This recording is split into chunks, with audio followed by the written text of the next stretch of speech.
Perusahaan yang memenangkan tender seringkali tidak bekerja, sementara perusahaan yang bekerja tidak memenuhi syarat untuk ikut tender. Mereka yang bekerja di lapangan seringkali tidak menghasilkan banyak uang. Sementara itu, orang-orang yang benar-benar menghasilkan uang tidak tahu di mana lokasi lapangan tersebut. Mereka yang menghasilkan uang tidak bekerja, sedangkan mereka yang bekerja tidak mendapatkan bagian. Orang luar membuat keputusan tanpa memahami apapun, sementara orang dalam industri memahami segalanya, tetapi harus mengikuti perintah dari orang luar. Mengapa hal ini bisa terjadi? Ketika mendengar cerita ini, Anda akan mengerti. Dahulu kala, ada seorang pedagang.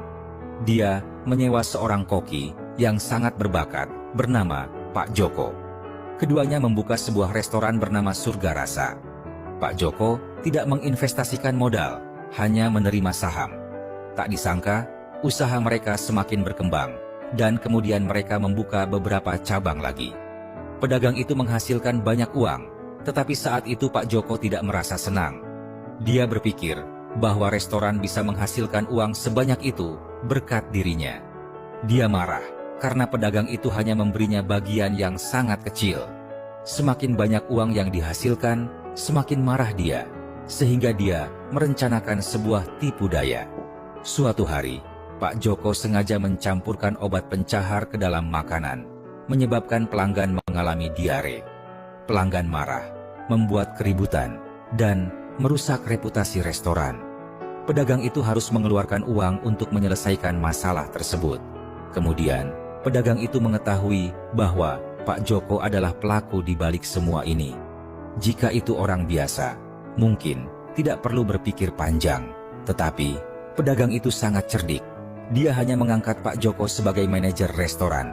Pak Joko tidak tahu cara mengelola, jadi pedagang itu juga mencari dua akuntan yang sangat berbakat untuk membantu Pak Joko.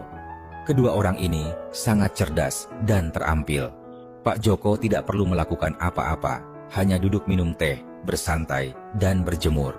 Kedua akuntan itu melakukan semua pekerjaan.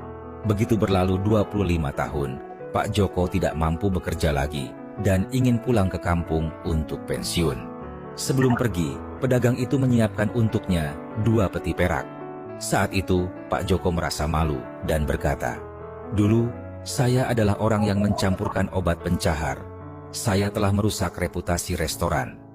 Pedagang itu mendengar dan hanya tersenyum mengantar Pak Joko pulang. Pak Joko telah menyia-nyiakan 25 tahun. Anda mungkin bertanya, mengapa pedagang itu melakukan hal